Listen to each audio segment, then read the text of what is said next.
नीमच में गोवंश से जुड़ी समस्याओं को लेकर गौ सेवा समिति नीमच गौ सेवा दल ने कलेक्टर को ज्ञापन सौंपा। समिति ने शहर के में सड़कों पर घूम रहे गोवंश की अनिवार्य टैगिंग की मांग करते हुए कहा कि बिना टैग के गोवंश के कारण दुर्घटनाओं की घटनाएं लगातार बढ़ रही हैं।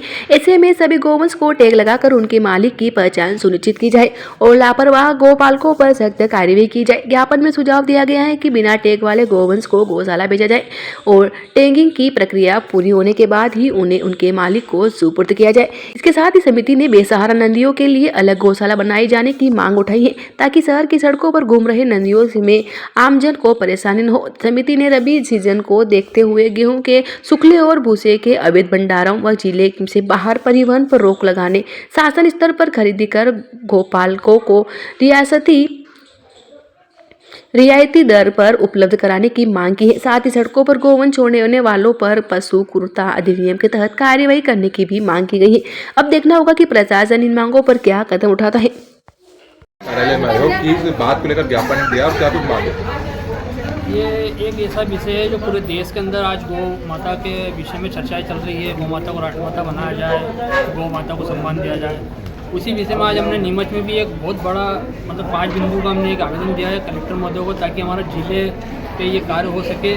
तो हमारा नीमच जिला प्रथम स्थान पर आ सकता है मध्य प्रदेश में। जैसे कि एक तो शुक्ला जो अवैध रूप से परिवहन होता है वो उसको दलालों द्वारा स्टॉक कर लिया जाता है, जो जिसके बाद में वो सितंबर से फरवरी महीने में उसको बेचा जाता है 8 से 10 रुपये किलो में।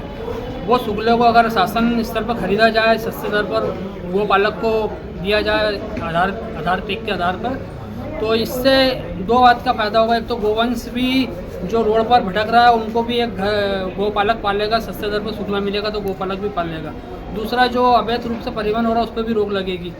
एक जो शहर के अंदर जो गोवंश घूम रहे हैं, बीमार हो जाते हैं, सड़क दुर्घटना में घायल हो जाते हैं, कई बहन भी इससे चपेट में आ जाता है, दुर्घटना में मौत हो जाती है। ऐसे में उनको भी टैग लगाया जाए उन गोवंशों को, और जो रोड पर घूम रहे हैं उन गोवंशों को टैग के आधार पर उन मालिकों पर कार्रवाई की जाए।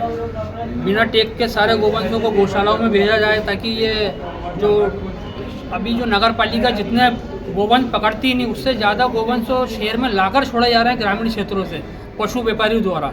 ये बहुत बड़ा शहर का मुद्दा है, इस पर शासन प्रशासन को ध्यान देना चाहिए, क्योंकि ये लोग ग्रामीण स्तर से गोवंश को खरीद कर लाकर यहाँ छोड़ देते हैं और वो गोवंश को बेचारे इधर भूखे प्यासे भटकते हैं और वो बीमार हो जाते हैं। ऐसे में इन लोगों को पशु क्रूरता की धारा में भी कार्रवाई की जाए, ये भी हमने मांग की है। और जो नंदी घूम रहे हैं आज के गौशालाओं के अंदर, नंदियों को नहीं रखा जाता है, जो बछड़े रहते हैं उनको गौशाला वाले लेते नहीं हैं। इसके लिए अलग से प्रबंधन किया जाए, क्योंकि नंदी काफ़ी शहर के अंदर घूम रहे हैं, उनके लिए गौशाला का प्रबंधन किया जाए, अलग से उनको रखा जाए।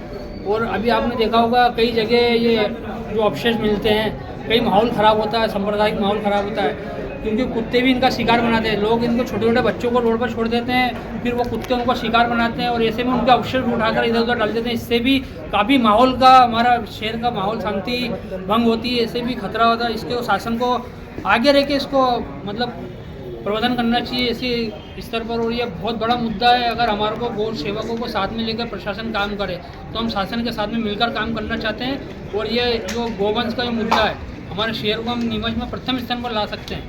आपका नाम? मितेश शहीद, गौ सेवा दल टीम नीमच।